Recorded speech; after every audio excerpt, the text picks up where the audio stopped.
Вести на Канал 8. Добар ден. Амбасадорот на ОПСЕ Клемен Скоја ја посвети општина Виница и на средба со граначалникот Ивица Димитров разговараше за досегашните проекти што се реализирани со подршка од мисијата. Исто така, стана збори за можностите соработката да продолжи, пред се како помош за проекти во областа на образованието. Амбасадорот на мисијата на ОПСЕ Клемен Скоја оствари прва работна посета на Виница, при што се сретна со представниците од локалната власт, образованието и бизнис секторот во општината. На средбата со граначалникот на Виница Ивица Димитров и со председателот на општинскиот совет Тони Велков, на амбасадорот Која му беа представени досегашните активности што се реализирани со подршка од ОПСЕ. Се разговараше и за можностите соработката да продолжи, особено за проекти во образовните институции. Морам да истакнам дека аплициравме за проект, а тоа е за основното училиште Славчо Стоеменски, едно од најстарите училишта во државата, секако во Виница е најстаро училиште. Меѓутоа разговаравме и за целата ситуација на ниво на држава, за ситуацијата која што е моментално во општина Виница, како и за проектите кои што општина Виница во изминатиот период ги имаше реализирани. Амбасадорот Која изрази задоволство од досегашното ниво на соработка и оцени и постојат одлични можности за нејзино унапредување и проширување. I'm very happy that I'm for the first time in Vinica.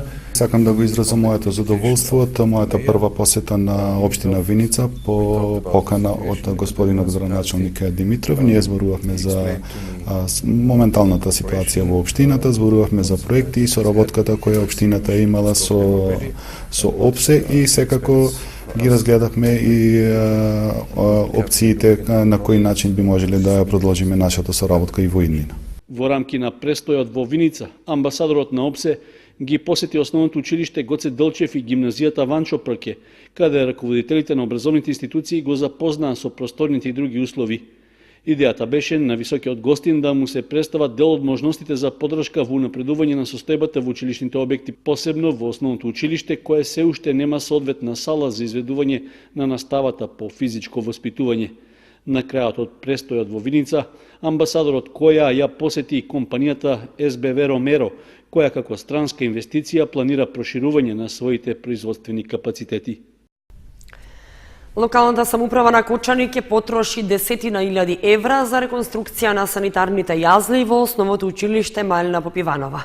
Постапката е започната и веќе е објавен повик за избор на изведувач на работите, што треба да се реализираат во период од 2 месеци. Општина Кочани ќе реализира најавената реконструкција на санитарните јазли во дел од училиштата, кај кои состојбата полог период е на ниско ниво. Меѓу објектите кои добиваат приоритет е и основното училиште Малина Попиванова, за кое постапката е веќе започната со објавување на јавниот повик за избор на изведувач на градежните работи. Предвидено е за реконструкцијата да се инвестираат околу 600.000 денари, со што ќе се отстранат старите плочки и инсталацијата во тоалетите, а на нивно место ќе се постават современи уреди и опрема.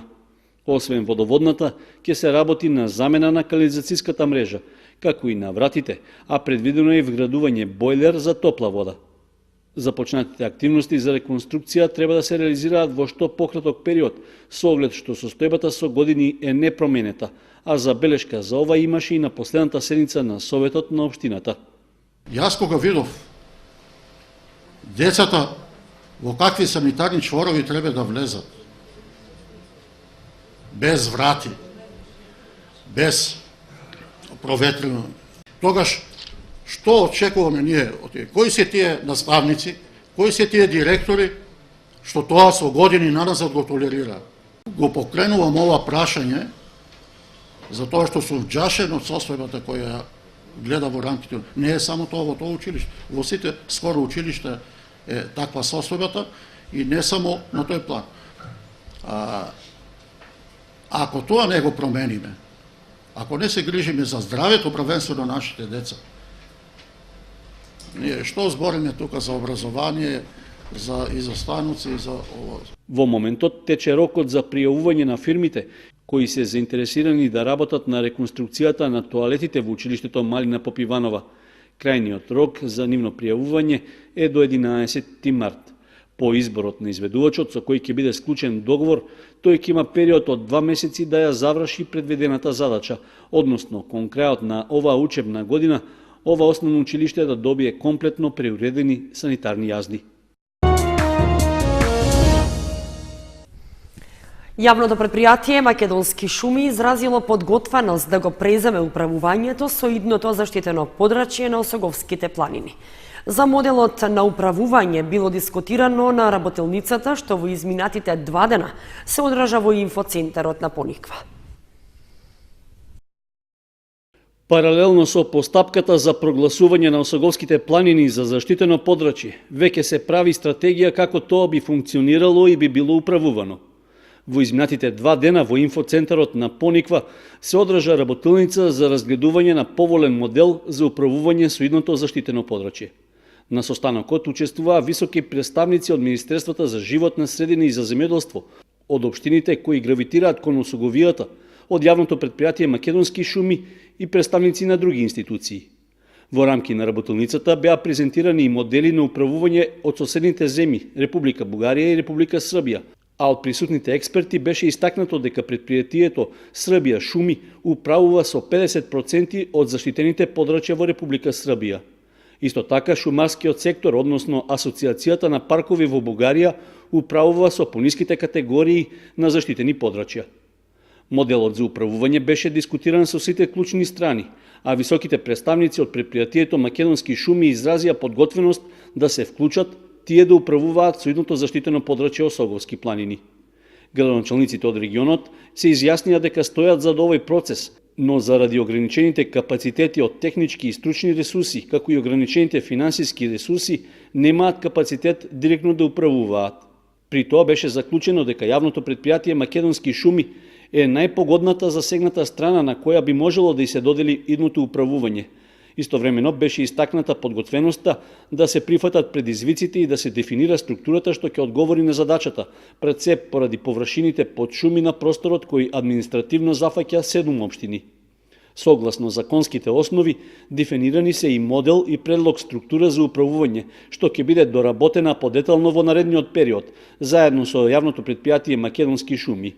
При тоа моделот ќе биде и дел од студијата за валоризација на природните вредности на Осоговските планини во делот за предлог управувач на подрачјето.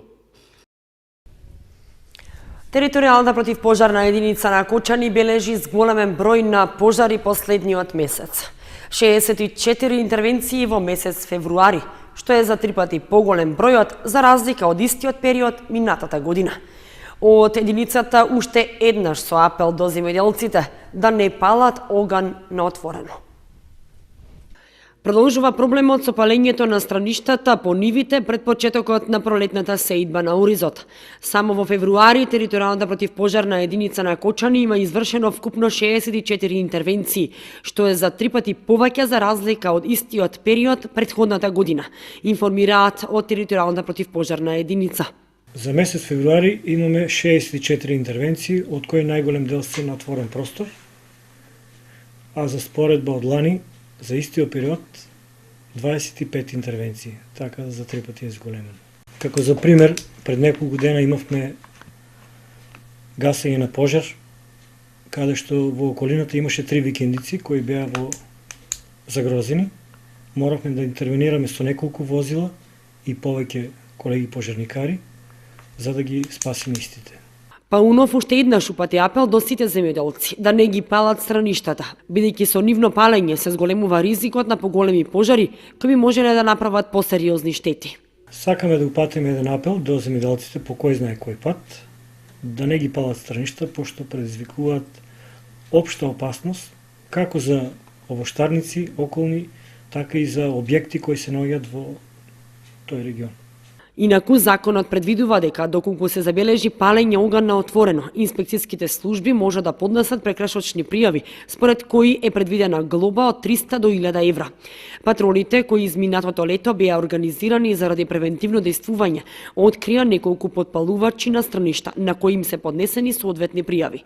Тоа само по себе е опомена земјоделците и целокупното население да не палат оган на отворено, бидејќи покрај општата штетност секогаш се можни опасности од проширување проширување на огнот во неконтролирана насока и предизвикување пожари од пошироки размери.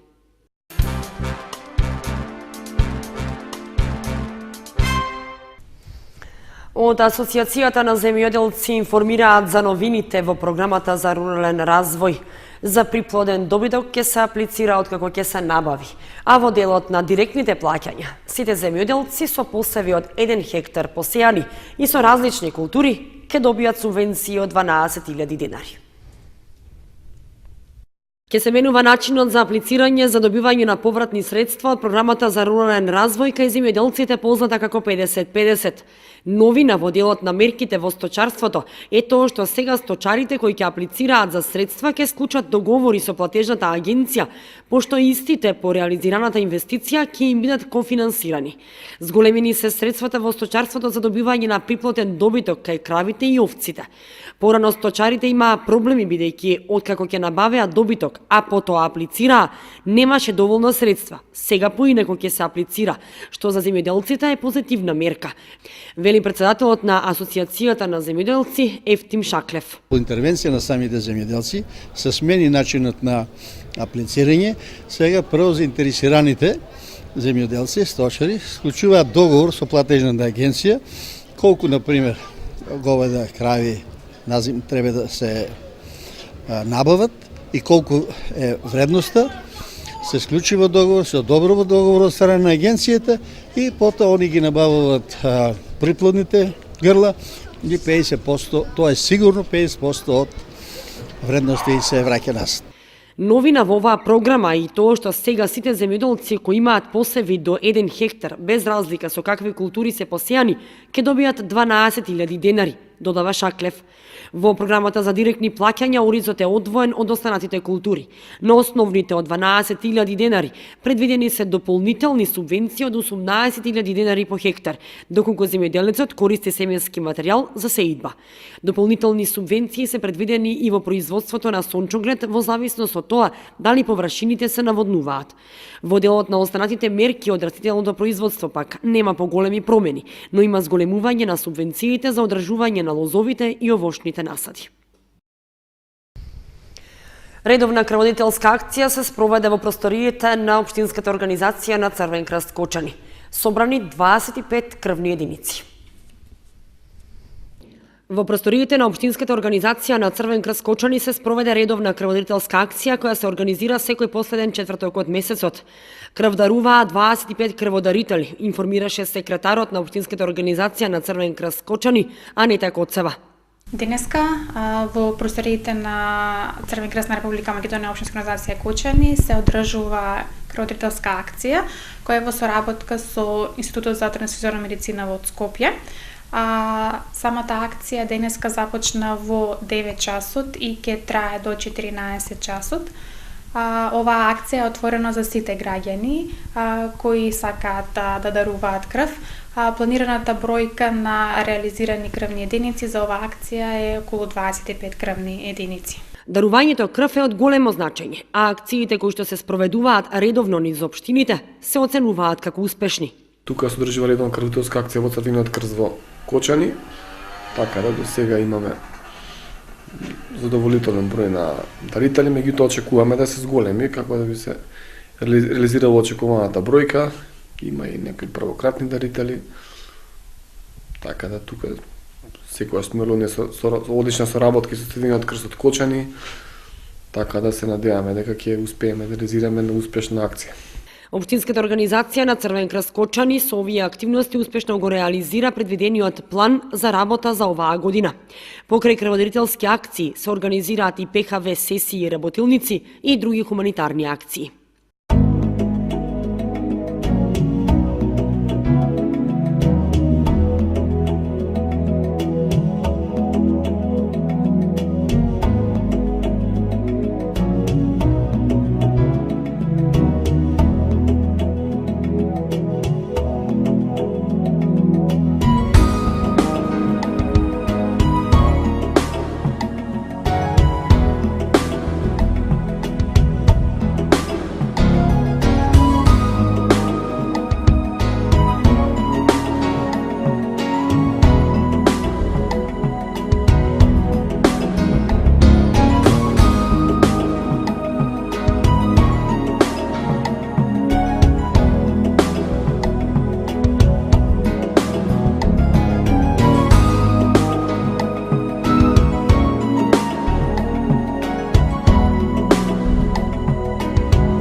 Почитувани, тоа беше се што ви подготвивме за ова издание на вестите на Канал 8. Останете и понатаму со нашата програма. Довидување.